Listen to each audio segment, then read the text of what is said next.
আসসালামু আলাইকুম, সবাই কেমন আছো? আলহামদুলিল্লাহ আমি অনেক ভালো আছি।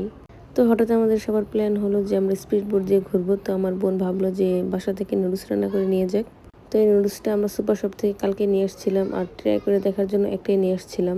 তো এদিকে ধনিয়া পাতা ছিল না। আমার বোন বলতেছে যে আমার দুলাভাই নাকি ধনিয়া পাতার জন্য সুপার শপে পাঠাইবো। তো এটা নিয়ে একটু হাসাহাসি করলাম। তো আমরা গাড়ি অর্ডার করছিলাম, এদিকে গাড়ি এসে পড়ছে আর আলফাজের বাবা আমার জন্য ডাবের পানি কাইটা নিয়েছিল, কিন্তু আমরা এটা গাড়িতেই ভুলে রেখে এসে পড়ছিলাম। আলফাজের বাবা আমার থেকে দিছিল, আমি আবার আমার আপুর কাছে দিছি, কিন্তু ও ভুলে গেছে। তো আসার পরই এই নদী দেখে আমার মনটাই পুরো নষ্ট হয়ে গেছিল, কারণ পানিগুলো একদম পচা লাগতেছিল আর অনেক আবর্জনা ছিল। তো আসার পরে মনটা একটু খারাপ হয়ে গেছিল। তারপরে সবাই আমরা যার যার সিটে বসে পড়ছিলাম।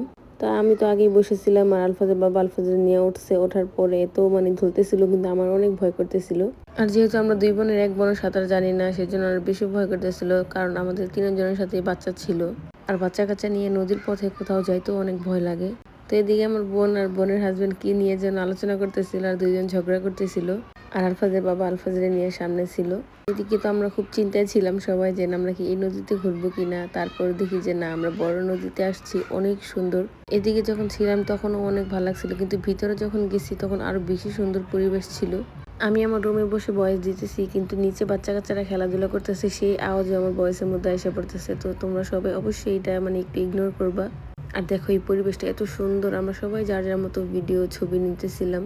তো আমি চিন্তা করতেছিলাম এগুলোর মধ্যে কি সাপ টাপ থাকে কিনা। তো যাওয়ার পর আমরা কোনো সাপ দেখি নাই, তবে আমরা গুই সাপ দেখছি, কিন্তু ওনারা বলে এটা কি যেন একটা নাম দিল। এদিকে আলফাজের বাবা সবার সাথে ছবি তুলবো, সেই জন্য আমার দুলাভাইকে বললো যে ফোনটা ওই জায়গায় রাখতে, কিন্তু আমার কাছে মনে হইতেছে যদি ফোনটা পড়ে যায় শেষ, কারণ এখানে ছিল খুব গভীর আর এখানে তো ফোনটা পড়লে তোলা খুব মুশকিল। আর আলফাজ এদিকে নতুন করে তাইতে শিখছিল তখন, তো যখনই যেই বলুক না কেন তাইতে, তখন ওইভাবে হাতটা নাড়াইতো। আমি জানি না ফোনে কতটুকু বোঝা যায়, কিন্তু বাস্তবে পরিবেশটা খুব সুন্দর ছিল, আমার কাছে খুব ভালো লাগছে। আর এই দৃশ্যটা দেখে তো আমার কাছে অনেক ভালো লাগছে। ওদিকে ছিল মেন সাগর, আমরা ওদিকে যাই নাই, আমাদের অনেক ভয় করতেছিল। সেই জন্য আমরা যখন এখানে আসলাম তখন দেখি যে পানির কালারটাও চেঞ্জ, পুরো সবুজ হয়ে গেছে পানিগুলা। আর ব্রিজটার আশেপাশে অনেক শামুক ছিল, এটা দেখতেও খুব ভালো লাগছে। এদিকে আশেপাশটাও খুব সুন্দর ছিল, বাড়িঘরগুলো অনেক সুন্দর লাগতেছিল, নিরিবিলি। এ পাশে আসার পর দেখি যে নিচে বালি দেখা যায়। সত্যি আমি চিন্তা করতেছিলাম যে এই জায়গায় যদি বসি নিয়ে আসা যাইতো তাহলে মাছ ধরা যাইতো। আমরা তো সবসময় এগুলারে গুইসাপ বলতাম, কিন্তু ওদিকে কি যেন একটা নাম বললো, আমার সঠিক মনে আসতেছে না।